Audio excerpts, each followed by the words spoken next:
welcome to the Major Winners Ryder Cup special. We are here about to talk USA versus Europe. Major Winners proudly sponsored by, and we've got three of them today, Star Sports, Profit, and pay.com.au. We will get into our sponsors in a moment, but we are very excited to be here for the Ryder Cup. It's definitely my favourite event once every 2 years. It's passionate, it's exhilarating, it usually comes down to the last day, and I'm welcomed by, of course, my two guest hosts here. Michael Weldon, you're back again, mate, for round number 5. Good to be back. Very excited. The Ryder Cup, I'm with you. It's one of those great events that, even though we're Aussies, I have still been glued to the TV every year. I've watched it, and it's just so exciting, and it is so passionate, and I think it's more exciting than the President's Cup because the golf is a better standard, and it's usually a lot more competitive. So, yeah, I'm pumped, and I'm excited because I think it's a pretty cool golf course. Can't wait to get into that. And we are welcomed back by our little American friend, or he's flirting over there. Who knows what he's doing in America, but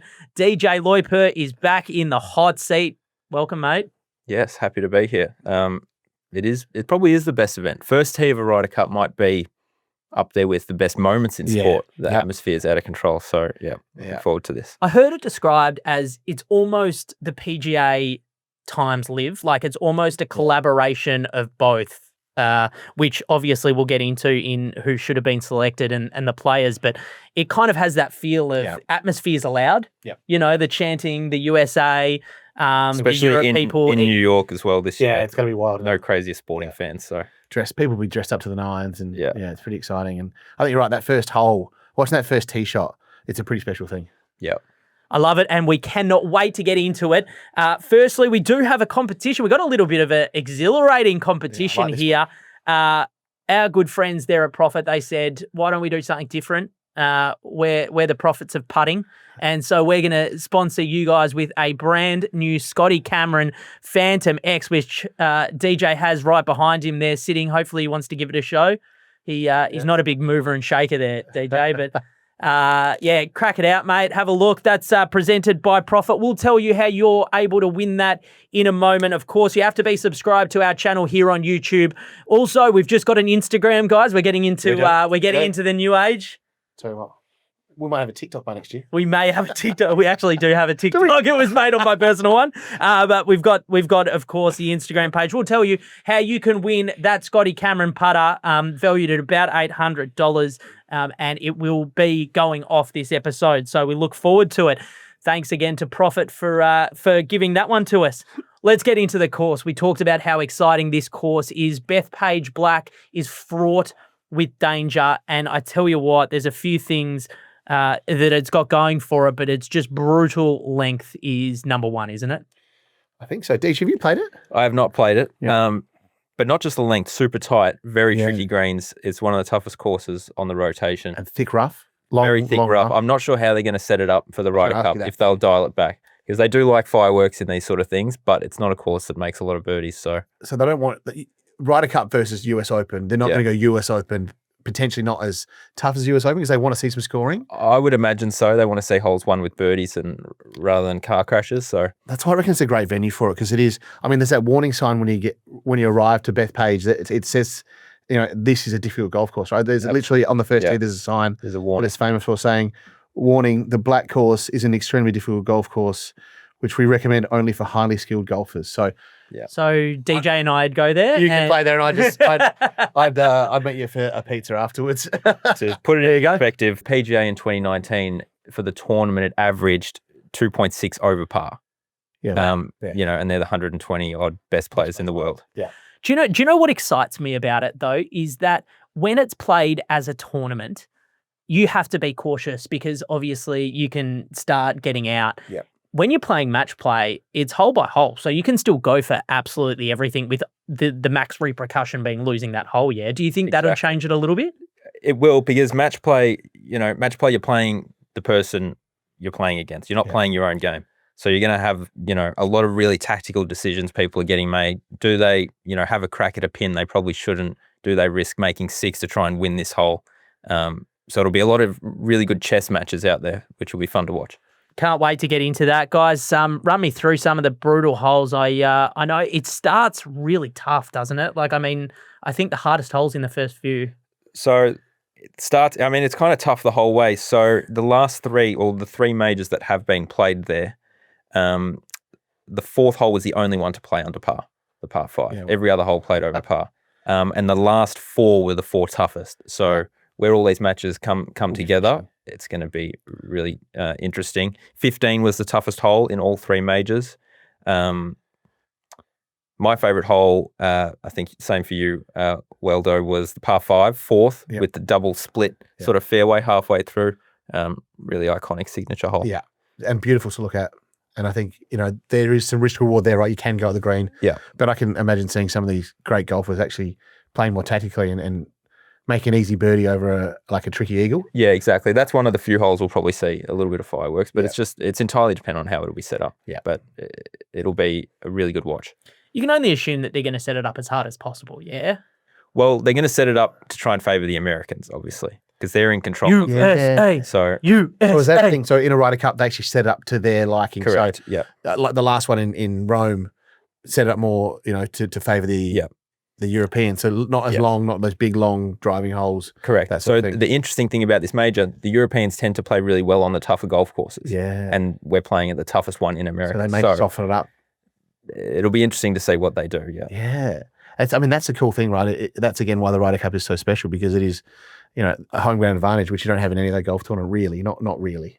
Yeah, absolutely. So, and just one other thing, 2019 PGA, I thought I'd share some of the Here we go. good results. Kepka 1, Dustin 2, both not playing. Yeah. Out of the guys playing, Cantlay was the best, finished 3rd. Shane Lowry 8th, and McIlroy 8th. There you go. So That was when they're the Cantlay was underdog. playing half decently, though. He's not that good anymore. He's probably my least favourite American You just golfer. don't like to be how honest. slow he is. I don't like a lot of things about him. His ears are one of them. Love it. Love the course. Think it's going to be brutal. Another thing that we just really enjoy talking about here is food and drink. Yeah. We were slowly declining on the effort that you put into these. However, you have told us, I'm not even showing you what it is. Yeah. We know it's food of some sort, but run us through what you've got for us. The Bethpage Black Special. Well, It's the Bethpage Black Burger. So I've gone online and just done a deep dive, as I do with these different tournaments, and see what food is available. And it's not a lot on offer at the Ryder Cup this year. Lots of hot dogs, lots of burgers, sandwiches. But I had a friend who's played there a lot. He lived in New York for 7 years and he played there a lot. And he said the only good thing to eat there was the burger, and it wasn't that good. So I've done my version of the burger that he told me about. So there you go. We've done a cheeseburger. They call it the butcher's We've got 10 cheeseburgers, full cheeseburger, and a little napkin for you as well, boys. So essentially just a classic cheeseburger. Ground chuck steak, pickles, a little bit of a secret sauce, and then your classic bright orange cheese. You know what? I might even get a bit of time and do a little video of how to make it for our TikTok this week, maybe. Did you genuinely make this, or did you buy it? They're still hot. I made them. They're still hot. I even ground them into myself, because on the This looks on fantastic. the website it says ground by the butcher. Get a close up of this, Borgo. Wow, that is. So I mean, I think it's pretty good eating, but it's not some of the stuff that we've seen at some of the majors this year. I think the great thing about, if you're there watching, you're there probably eating at one of the great food cities of the world. DJ, you've eaten there a lot. There's just no better place to eat food than maybe New York. So I think, after the tournament, there's some good golf, but good food, but maybe not at the golf. Did you make a vegan one for DJ? Are you a vegan there, DJ? No, please. Well, I didn't, but there is a Beyond Burger special on the menu. I looked it up before. So if you are a vegan and at the tournament, and obviously you'll be watching the Major Winners podcast, on the menu there is a vegan option. I had a look before. Please. They're going with the Beyond Burger, but I'd sooner poo in my hands and clap to be a vegan. This is so unfair that I have to still host the show while you put this in front of me. Burgers are my absolute kryptonite. they call it the Butcher's Grind Cheeseburger on the menu this week, and it's a ground beef patty on a potato roll with cheddar cheese and pickles. So pretty simple, but not bad, right? Did you seriously make this? I made this, yeah. It does help when you work in the kitchen every day. Yeah. Should we wait until you finish that whole thing until we continue? Oh, mate, sorry, I'll put it down. Yeah. That is phenomenal. Well, I mean, we could go through some other great eats in New York, Deej, but the one I'm excited about is that Frenchette you told me about. Absolutely. Soft scrambled eggs, Yeah. snails, and a baguette. Pretty amazing. Unbelievable. I tell you what, speaking of, there is some fantastic food in New York. Oh. Let me ask Best you a foods in the question. world. And I'm throwing this, it's not on the run sheet. Yep.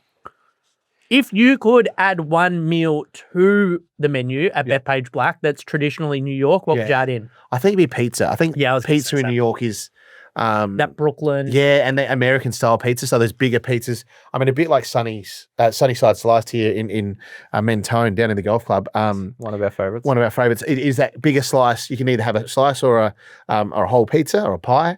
And it's got that crispy base, quite thin, nothing like a Neapolitan, which is sort of really soft and floppy. It is really quite an American thing, and nowhere else is like it. So I think pizza, I mean, after a few cold beers, you'd probably be heading for a slice of pizza anyway after the golf. So, yeah, I think that'd be the one I'd add. But I mean, they've got hot dogs on there, they've got chicken sandwiches, so it's pretty good little menu, but just nothing exciting. And as my mate Phil said when he ate there, it was all run by the local council, or the state park. And I don't think there was a lot of chefs going on, chefs doing the cooking. But I think that half an hour away, you got the Manhattan and the island. There's some pretty good food there. So there's 15,000 restaurants on the island. So it'd take you 50 years to eat at all of them if you went out every night. Was a cool fact that I learnt when I was there last. Well, hey. Yeah. So there you go. That is just staring at me, the rest of that burger. But after DJ had the crack at me, I'm very disappointed he didn't have a bite, but that's all right. We're done with that. Let's get into the analysis of the Ryder Cup. If you are new to this kind of format, there's a lot of new golfers that are starting to take it up. You may not have seen them Ryder Cup before. I think a lot of people have, so we'll flip through this, but it's a little bit different in how they play. So there's a teams event on Friday and Saturday, and then obviously everyone plays singles on the Sunday. So you've got a foursomes match and a 4-ball each of the days in day one, morning and an afternoon segment. DJ, if you're a captain, who are you leading out with? What kind of pairings are you looking at? So the pairings generally, they try to pair guys up with similar game styles. It doesn't work when you get a bomber, you throw Bryson in with a guy who hits it short, straight, and putts well, because it's sort of, it rattles each other that they're not playing the same game. They're hitting from positions that they wouldn't normally hit from. So they'll also try and send out some experience first up. So probably like a Cantlay-Schauffele pairing they normally play together. Yeah. They might send out Scheffler first to put a bit of theatre around it against McIlroy or something like that. Would be great to see. So how does that work? So the captains sort of pick the order. So say it's you're picking the the foursomes in the morning. You pick the first player. Yep. And then the opposing captain will pick, or the first two players. Correct. The opposing captain will then pick the other pair. They'll counter. And then that flips the next. The next one. So you can kind of be a bit tactical. I want McIlroy and Lowry to play against Scheffler and. Correct. So they'll have a couple of options ready to go for each team, depending on the matchups. And we saw in Rome that the picks were quite important with the captains, and the Europeans really did a good job of picking. Is that right, as compared to the Americans? They did, which is interesting this year. So the European team this year is all the same but one, but Rasmus Højgaard. Yeah. He's the only one that's been different, whereas the US team is extremely different. So they have no Spieth, Homer, Koepka, Fowler, Harman, Clark. And they've been replaced with English, Henley, Griffin, Spawn, Bryson, and Cam Young. So a lot of rookies. A lot of rookies, which is interesting. Read into that what you will. But we've got Team USA up on the screen now if you want to have a look. There's a few interesting inclusions for mine. Ben Griffin's definitely an interesting inclusion, but then he comes out and he comes second to Scotty this week. It probably wasn't until then, right? Yeah. You've got to pick JJ Spawn with the year he's had. Like, I think he would be the worst miss ever. Yeah. Like, Cameron Young's surprising to me. Well, he's a New York local. I think that's probably, I'd say that'd be a part of it. So and he had his first win on tour a few weeks ago. Yeah. I mean, looking at that, to me, there's definitely some guys there that are benefiting from the lack of live competition. Yeah. And we can't forget the way the US Tour is set up now, there's so many elevated events that have no cut. So the guys that are in that top echelon, it's harder for them to go backwards. So it's so much easier. So they ironically kind of play a live brand of golf now. Yeah, it's no cut. They'll play 15 events a year. I'm going to throw it over to you. This is the most contentious subject, I think, in selection, is the fact that Keegan Bradley bleeds USA through and through. They gave him the captaincy after they didn't allow him to play last year, but 2 years ago, last time. He had a year, or at least the last 2 years, that is all well and deserving above, I would say, almost half of the people there. Yeah. How does he not pick himself? Is that just he couldn't bear to pick himself and then lose and deal with what would happen, or is he just giving it to someone else because he doesn't want the accolades? I mean, it's interesting. I think it's the weaker call for him. Yeah, I for think it sure, would have been the weaker. far more courageous for him to play. Yeah. And I mean, the simple way to look at it is he's picked a team that's not as strong because he deserves to be in there on his game. His rankings were way higher than some of those guys. Yeah. And he's got the history, right? He's done it before and he's done well for them before. Exactly. I think it's actually going to cost them a little bit because it's such a fine line and he's made that team weaker on the field. And I think we would all agree that if he did pick himself, there's a guy in the wings that would have captained by the name of Tiger, who would have been incredible. And Tiger captained and played in the last in the President's Cup Cup, was he here in played Australia, right? That was Royal Melbourne, Yeah, so he could have done that, or was it a bit 2020. more frowned upon in the Ryder Cup to 2019. play and captain? Or He could have done it. Obviously, maybe it is a bit bigger, and he felt like he couldn't do both. But I mean, I think Tiger captaining, him playing, and we'll talk about all of the captains later. Yeah. I think they're weak in that area. So he could have, given his captaincy away, played, and then captain another time too, right? You can captain again. Exactly. Yeah. Yeah. Interesting. And I think that looking at that team, it just doesn't look like on paper. If you look at both of them, obviously it's going to be aided by the course.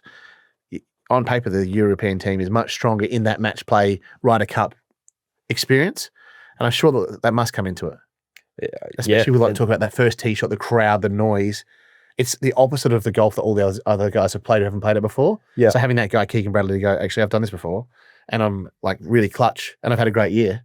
Yeah, no brainer. And they seem to just have a far better culture in the European team. They're really all invested in winning these things. Yes. And they're coming off a win, like that's still fresh in their minds, and it's the exact same team. Yeah. So I think they're going to be red hot. Let's talk about that. So this is the first year, I believe, or at least to some sort of significance, that the USA team are getting paid, I believe. Are they? Yeah. Okay. I heard that they're getting paid after whinging about it. Right. And look, I get that point of it. I think that that everyone should be paid, or there should be some sort of remuneration. Maybe it goes to a charity. Maybe it goes to because otherwise it's just the television rights that are making all the money. Yeah, it's one of the most watched thing. Like I think this will be up there with the Masters in terms of watching numbers. Don't they make enough? It's 3 days. Yeah. Honestly, all these guys are making. I saw Bryson talking about the other day. Anyone's in the top 125 in the world are living a very good life. It's 3. Well, let's call it a week of their life where everything's paid for. Your family's there, you're having a great time. You're going out to dinners beforehand. You're spending time with your team. Maybe 3 days. Do you need the money? No, sorry. I'm not explaining myself correctly. I don't think they need the money. I'm saying that if someone doesn't take the money, it's all going to the TV rights. Yes. So do the TV broadcasters deserve it, or should the money go somewhere? I'm not saying that they need it. Yeah. I think it should go to a charity or Cool. growing the game of golf or and Europe are this is such a privilege. We don't need to get paid. I don't believe they're getting paid. I don't know. Yeah. Right. But interesting. Because always has been that thing of sort of not paid. Which is it's the privilege of playing for your country or for your continent, I guess. Yeah. Now let's go through the European team. It's an absolute superstar lineup, except the captain. I mean, Former world number 1. Yeah. Give me a spell. But And he's the reigning winning captain. do you know true. Gustavo Kuerten was a world number 1 tennis player, but no one talks about them when they talk about champions I do think he's the one world number 1 that hasn't won a major, which is probably that little asterisk on it, right? Yeah. Win a major. because he was never good enough. He just Yeah. Anyway, I tell you what, they this team just isn't strong enough for mine to get it over and done with. I guess Justin Rose has been allowed out of the retirement home to come in. He has had a phenomenal year, I feel a bit bad saying that. It's so funny because I look at this team and I'm like, this is the better team on paper. Yeah, I completely agree. You take out I think it's by some margin, especially the lower half. Yeah. Like you look at who's the worst player here, probably Rasmus, okay. Sepp Straka has won twice this year.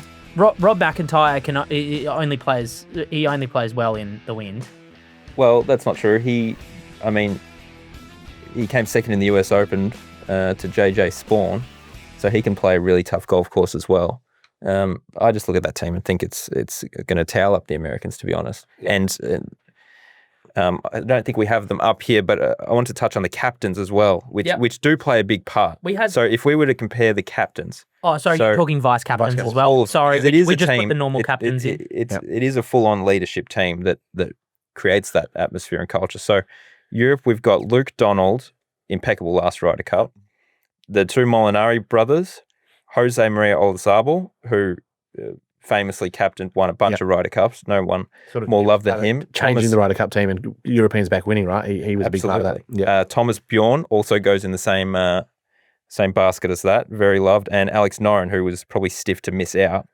And then the Americans. So we've got Keegan, obviously, Jim Furyk, Kevin Kisner, Webb Simpson, Brant Snedeker, and Gary Woodland. I just don't. It just doesn't bring any sort of energy to me. It's just that's fair enough. There's leadership of likable guys. Like, but there's also a shit ton more majors in the USA camp than there are in the European camp. Yeah, but that doesn't mean anything. Well, it does. No, leadership culture is about winning, creating a winning culture. But it's individuals versus a team, and I think that's the big thing for me. Is it's the people who've done it before is what Europe's gone with, whereas the US have gone with a lot of rookies that. Yeah, I think there's a few names there that I don't think stack up. That's yeah. Okay. And at the end of the day, you're trying to create a team culture. It's the 1 week of the year where it's a team. Yeah, I will say those other guys are likable but very individual. Are you telling me Kevin Kisner is not likable? No, that's what I'm saying. They're all just likable guys. They've just picked the 5 nicest guys they could find. Yeah. Oh, Kiz would throw back a beer harder than anyone else, I reckon, in the European team. And if you're looking at camaraderie, there's got to be someone that is willing to have an absolute nutter crack.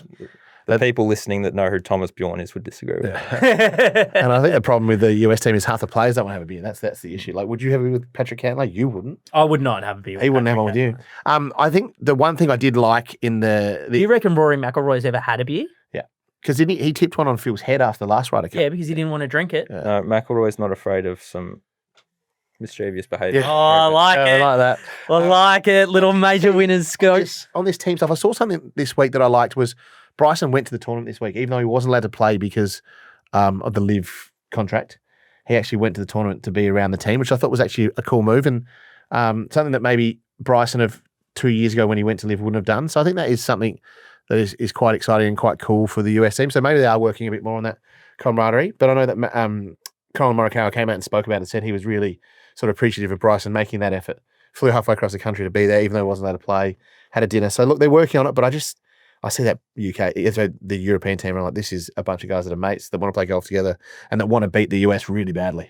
Yeah, okay, fair enough. Look, I think there's a lot of mates within the US team, but I guess time will tell. We obviously have a very unique situation now with Liv entering where do you think there was anyone, I'm going to say mainly in the USA side, maybe in the European side, but because of ranking points might have missed out, even though there's a captain's picks. Is there anyone you think that deserved to be there? The last couple of years it definitely has. This year I think it's probably pretty close. The only one is probably Patrick Reed.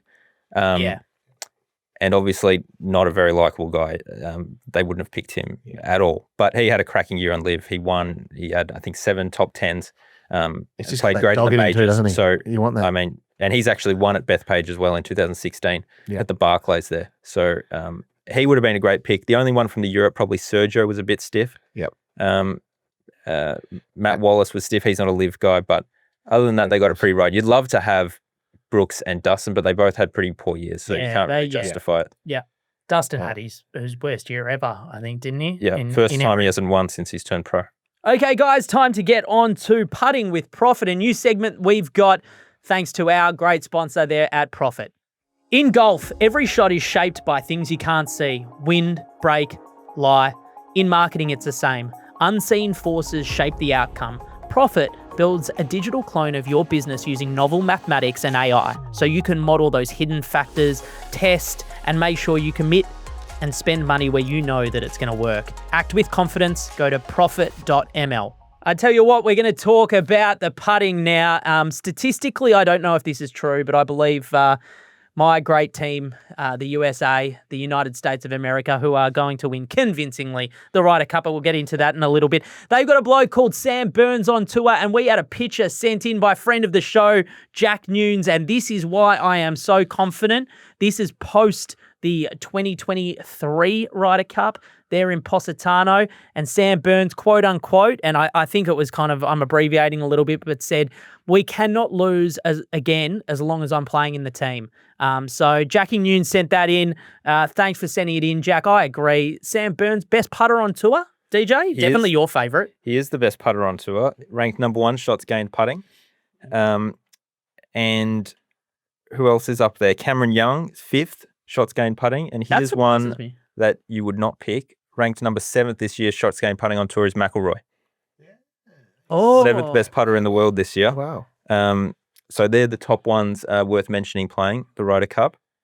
I don't know that Sam Burns' word in Positano I would take too literally. Why? How many? Do you reckon there are a few deep? I think so, and I just don't know that Sam Burns is a bloke that you can trust when he got carrying that mullet out the back. Have you seen Jack Nunes' rig? There is no chance that he's drinking on that trip. No, I'd trust Jack Nunes. You give him the ball on the boundary, he'll slot it. But you know what I'd like to talk about is this Titleist Scotty Cameron Phantom number 9 that it's just got here handy. I tell you what, thank you very much for mentioning that, DJ.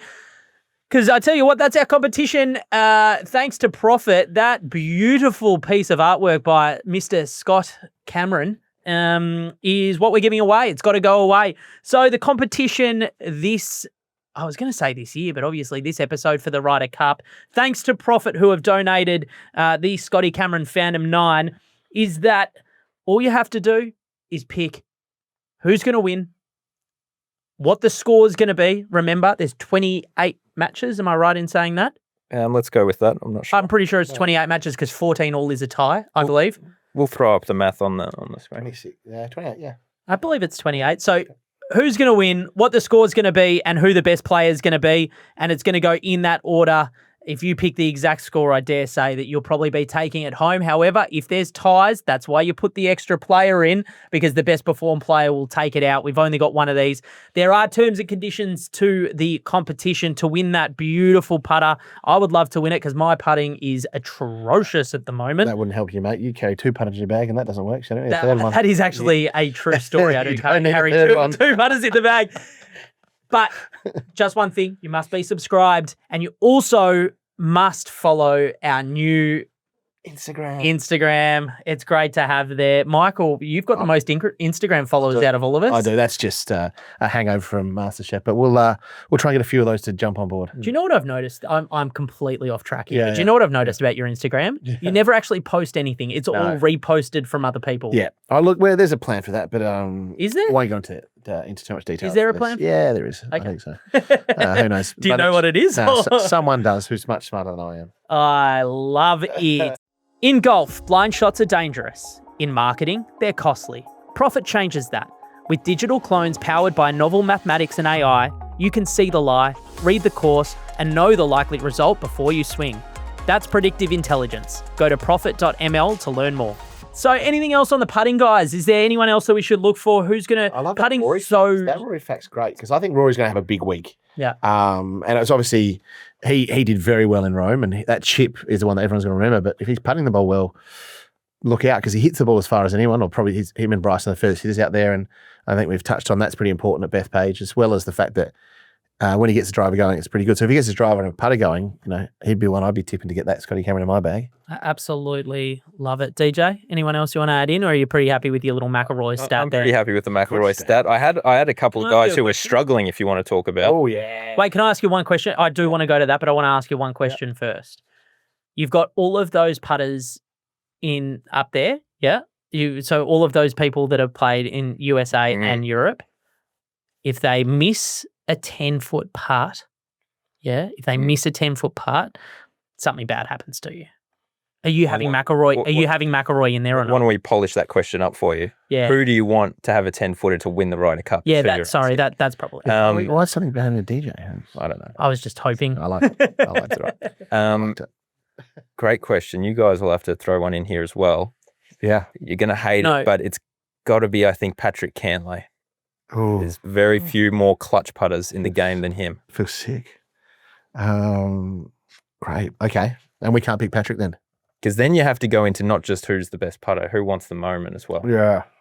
There's only one for me, Bryson DeChambeau. He Mainly on moment. Yeah. I love the arm lock, firstly. Not bad. And if it was a ping pong ball after his new segment, I'm definitely taking He's that. done that well, I think. Oh, I'm going to go with John Rahm. Again, likes the moment. Does he? Yep. And I think a huge in for the European team this year because when he moved to Liv, the first thing Rory said about it was, well, we're going to have to change the rules about the Ryder Cup to have him in the team next year. Yeah. And he loved the moment last time in Rome. So, yeah, I think John Rahm might surprise a few people, but I reckon Big John. Fair enough. Well, you took two of the good ones, so I had to find someone. Or Keegan Bradley, maybe. Not in the team. Yeah. We got another segment here, a bit of analysis, and we're calling this one Fly Away with pay.com.au. Pay.com.au, great sponsors of the show, have got on board, guys. And I tell you what, if you sign up with pay.com.au with our code MAJOR20, we'll unlock 20,000 bonus pay reward points there when you transact $10,000 or more in your first 30 days. One of the most up-and-coming successful businesses. They're in Forbes' top list. It's definitely something that you got to get onto. So make sure you're looking at that and using the code MAJOR20 there. Of course, terms and conditions apply. Give us some other stats, boys. What else have we got? Whereabouts are we seeing people pick up shots, lose shots? Where's the game going to be won? Right. Well, I guess the flip side of that is who's going to be good off the tee and tee to green. So Scheffler, no surprise, is number one off the tee. And tee to green. So Rory McIlroy 3 off the tee this year. Aberg at 10th. So they're the top 3 Ryder Cup players. He's the one for me, Aberg. He was there as almost like, let's get him some experience last time. Well, he was a rookie. Yeah, he was a rookie, and he's come a long way in those 2 years. And he hits it long, he hits it straight. He could be very important here, and I think excited to see how far he's come. But yeah, I think him off the tee is pretty. I mean, obviously, Scotty, he's going to do something special, but it's about pairing Scotty with the right person. I think that's the hard thing. I think the problem with the US is they have a Scotty who's amazing. He's going to win his match on Sunday, sure, but you need more points than that. So I think it's the pairings. I think for me, Aberg, McIlroy, those guys off the tee are pretty exciting to watch. Yeah. I got another interesting stat that I saw in this, and I won't list all guys, but half the guys playing in the Ryder Cup, 12 of them, including Fleetwood, Henley, Morikawa, Straka, Griffin, half of them are in the top 20 shots gained tee to green. Okay.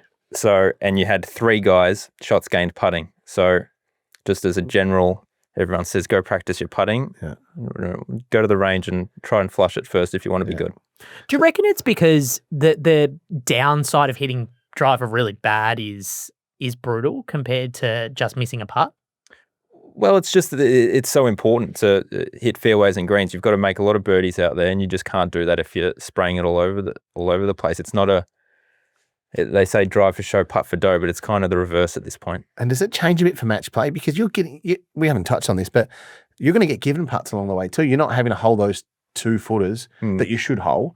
So there's a little bit more of that gamesmanship there as well. But, to set yourself up to have that 2-foot gimme, you probably want to be in the fairway, especially at this golf course. So I wonder if that changes again in this match play format versus the the more individual format when they play and have these stats. I mean, they're not missing them anyway, but yeah, I mean that does create a good bit of theatre because there will inevitably be a hole where someone doesn't give a putt they think they should have gotten, and they'll crack the shit. So that's what I like about it. That's the one I want. I want to talk about the mental side. I wouldn't give shit out there. I would make you putt every single little thing just to piss you off. Yeah. No, well, there's nothing better in golf or in match play than when someone doesn't give you a longer one, like a 20-footer that you've got a 2-putt. Yeah. And if you're feeling arrogant, you just tell them to pick up their 8-footer. Yeah.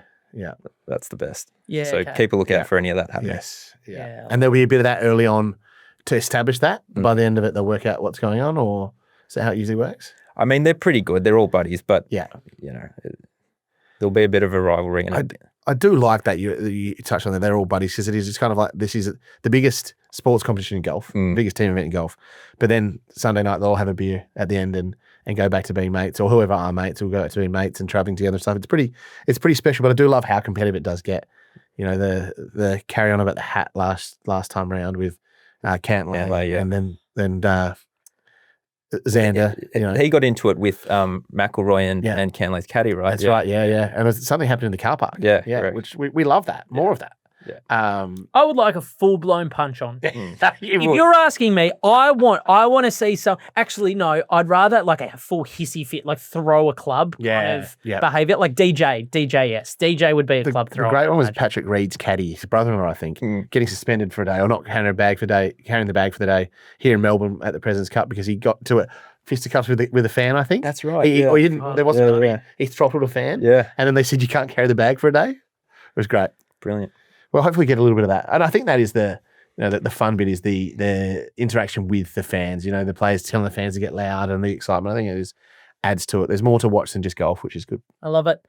Well, guys, we've got to the part that everyone's been waiting for. Yeah. Our tips. We've been absolutely on this year, and I'm going to start off. Obviously, we've got the odds: USA $1.67, Europe $2.38, and a tie 11, which would mean that Europe retain the cup. Yeah, not going to happen.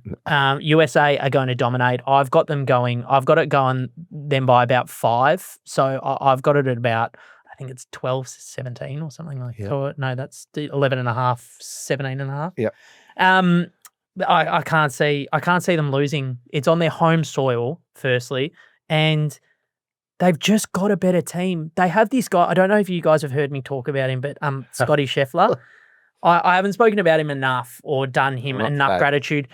Not only is he going out and winning majors, he's like, oh, screw it, I'll just win like shitty little events on a Saturday and Sunday and beat all these guys that, it's their livelihood to play for. He's so much better than anyone else. I can't see them losing. He definitely won't lose. They could put you with him, Weldon, and I reckon he'd still towel these boys. So I've got the USA winning. Michael, what about you? I'm the opposite. I'm going Team Europe. I just think that sticking with the old faithful that won in Rome and dominated, and I just like the team better on paper. And I think big week from McIlroy. I think he'll step up. He's had a pretty good year, but obviously Scotty Scheffler had a better year, so it's kind of been it's paled in comparison. But I think Rory, and then I'm looking forward to seeing Rory and Lowry together. I love that pairing. So a bit of that. Can I have a Guinness with you? I don't know if we're actually allowed to technically have an inside bet, but can we have a Guinness on done. Scotty outperforms McIlroy? Yeah, we can. Done. I just quickly looked up Scotty's record too, which isn't as good in the Ryder Cups. Because they do the old let's put him with number 8 because he can't lose. They'll put someone good with him this year. So I thought you said he'd win even playing with Weldon. Yeah, you say that. He's better now than he's ever been in his life. And I've actually hit the ball all right too. So, there you go. DJ, Europe, 1-1. Yep. Who's going to win? Europe for mine. Wrong. Better team, better culture, better everything. Paying $2.38 to win at the moment, and I would gamble responsibly and just keep backing them until you get dizzy. How far is that until you get dizzy? Different for each individual. I love that. Is that like how many beers that you have until you start to lose it? That's another episode of the Ryder Cup. The boys don't know this yet, but we will be back for one more episode this year. That is confirmed. We just want to thank you again. This is becoming something really cool. We want to thank our great sponsors, of course, Star Sports Australia. They'll have a crack. If you want to have a bet on the Ryder Cup, you make sure you go to Star Sports Australia because they are willing to take on absolutely any team that you want. Of course, Profit, thank you so much for joining us this episode, and pay.com.au. It's great to have you guys as well. Make sure you like, subscribe, and comment. It helps so much. Go out there and win the Scotty Cameron. We gave away $1,500 worth of vouchers last time. Yep. The people got that. Everyone was really happy when I sent them out. So, guys, make sure you liked and subscribe. We'll see you for the next episode, which will be the Australian Open in 2026. 2025. Yeah, 2025.